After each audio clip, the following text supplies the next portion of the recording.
take these circles. There it is. Oh my God, I've never been this close before.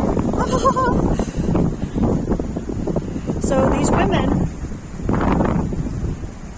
are one of the last larger generations of HAENYEO, and so many of them are well into their 60s and 70s, and they dive every day. They free dive, they breath hold, and catch all sorts of wonderful things. I'll be posting about that when I post my trip to the HAENYEO region.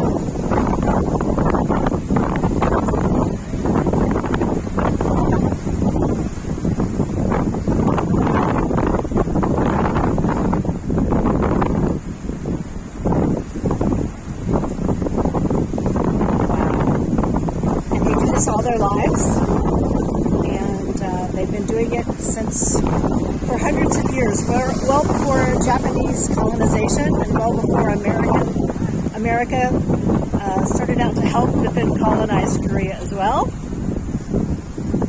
And the orange buoys that you see are, I believe, styrofoam covered with some kind of canvas. It will have their name on it.